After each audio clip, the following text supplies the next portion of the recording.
वैभव त्रिपाठी जी, आपका रुख करते हुए, समाजवादी पार्टी और कहीं ना कहीं बीजेपी के लिए तो मुश्किल है, लेकिन क्या कांग्रेस को भी किसी तरह की कोई मुश्किल खड़ी करती हुई बसपा नजर आ रही है?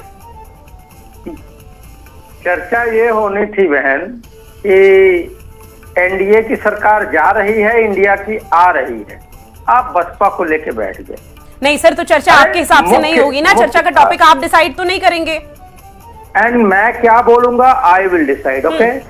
बेशक से यू विल डिसाइड, लेकिन चर्चा का टॉपिक आप डिसाइड नहीं करेंगे। चर्चा के टॉपिक के लिए आपको यहाँ पे डिसाइड जो हुआ है उसके लिए आपको बुलाया कि भाई क्या कांग्रेस का भी किसी तरह से वोट कटता हुआ नजर आ रहा है, आप इस पर अपना परसेप्शन रखिए। पब्लिक क्या सुनना चाहती है वो भी मैं जानता हूँ। पब्लिक यही चर्चा कर रही है कि जब चुनाव बाइपोलर सेगमेंट में हो गया है एनडीए और इंडिया के बीच, तो आखिर इस तरीके की बातों पे चर्चा करके मूल मुद्दों को क्यों भटकाया जा रहा है। मैं उस पे नहीं जाता हूँ। चलिए, बसपा अपना चुनाव लड़ेगी, इंडिया गठबंधन अपना लड़ेगा और एनडीए अपना लड़ेगा। आज एक बड़ी पंचायत हुई खेड़ा गांव में। एक तरफ से रघुकुल रीत सदा चली आई, प्राण जाए पर वचन न जाए, भाजपा को हराएंगे। 8 विधानसभा सीटों में राजपूतों ने, सैनियों ने और 36 बिरादरियों के लोग उसमें थे जो कि एक दूसरे के साथ जुड़े हैं। उन्होंने कहा कि इनके दम्भ को हम तोड़ेंगे क्योंकि ये हमारी बहनों के लिए, हमारे वीरांगनाओं के लिए अभद्र टिप्पणी करते हैं। अब भाजपा के जो पूत हैं, भाजपूत और राजपूत की जो लड़ाई है उस पे आज बड़ी चर्चा हो रही है पूरे देश में। लोग ये कह रहे हैं कि एक तरफ जहां ये सरकार हर जाति धर्म के लोगों का अपमान कर रही है, कभी वो ब्राह्मणों का अपमान करती है, कभी वो राजपूतों का अपमान करती है, कभी वो दलितों का अपमान करती है, कभी वो पिछड़ों का अपमान करती है और कहती है, जो रूपाला जी कह रहे थे कि मुझे सम्मा का बुझे जिसकी हिफाजत फानूस बनकर खुदा करे। अहंकार दिख रहा है, जनता एकजुट है अपने मुद्दों पे।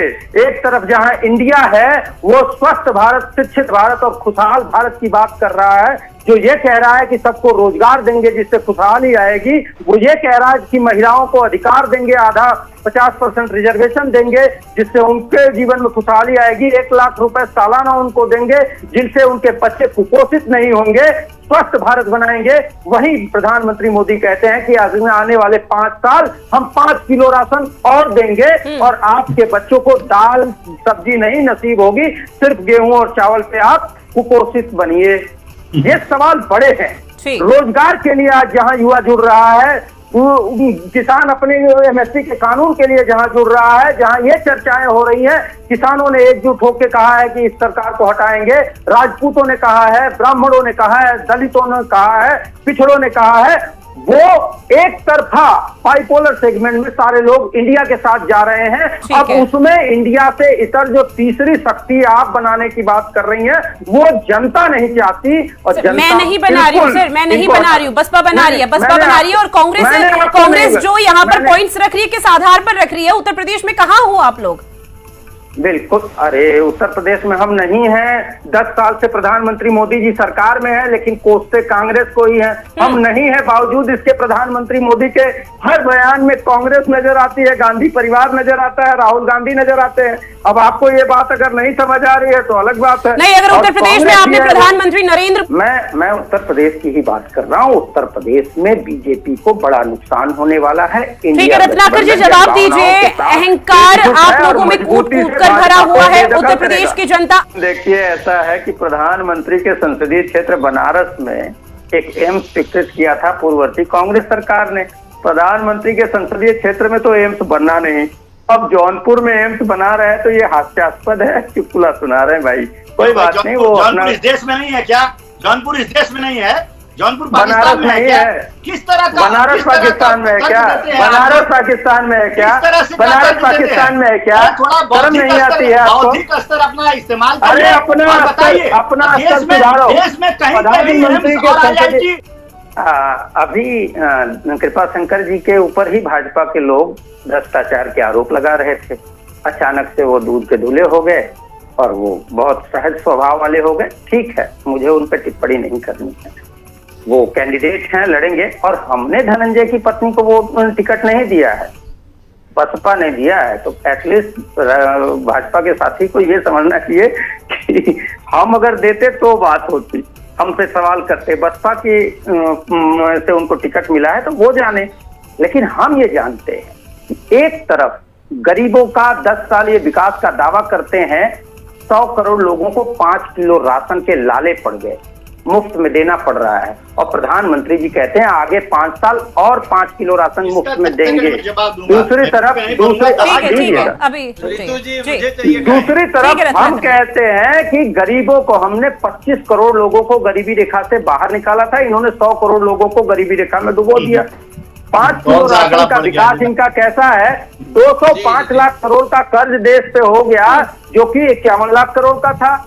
ये आंकड़ा मेरा थोड़ी है, एक इंटरनेशनल एजेंसी का सर्वे है कि जो शिक्षित बेरोजगार है वो भारत में 83% लोग हैं। ILO, अंतर्राष्ट्रीय मजदूर संगठन, ये अफगानिस्तान की करेंसी भारत की करेंसी से मजबूत हो गई, ये इनका विकास है। बांग्लादेश की प्रति व्यक्ति आय भारत से ज्यादा हो जाती है, ये मोदी जी का विकास है।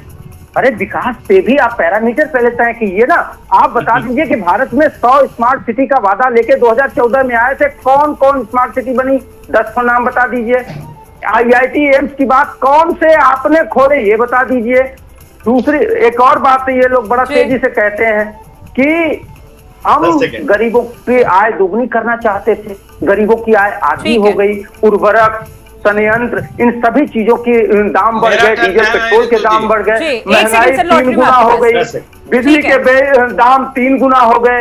इन मुद्दों पे बात ही नहीं करना है। मतलब 2014 में जो दावेबाजी किए गए थे वो 2024 में भी पूरे धरातल पर नहीं हुए हैं, ऐसा त्रिपाठी जी का कहना है। रत्नाकर जी जवाब दीजिएगा, उसके बाद ठीक है, आलोक पांडे जी का करूंगी मैं। 10 सेकंड सिर्फ लूंगा, ज्यादा नहीं लूंगा। अगर गरीब की थाली में अन्न देने का काम अगर भारतीय जनता पार्टी करती है तो क्या बुरा करती है भाई? और 80 करोड़ जनता गरीब नहीं है भाई साहब। आपको पहले बता दूं, प्रधानमंत्री जी का सदन में दिया हुआ भाषण आप जरूर देख लीजिएगा, आपके ज्ञान के चक्षु खुल जाएंगे। उन्होंने कहा है कि अगर हमारे पास पर्याप्त अन्न है और हम देशवासियों को दे सकते हैं तो हम जरूर देंगे। वो अपना आमदनी बढ़ाने पे ध्यान दें, उनके गरीब की थाली में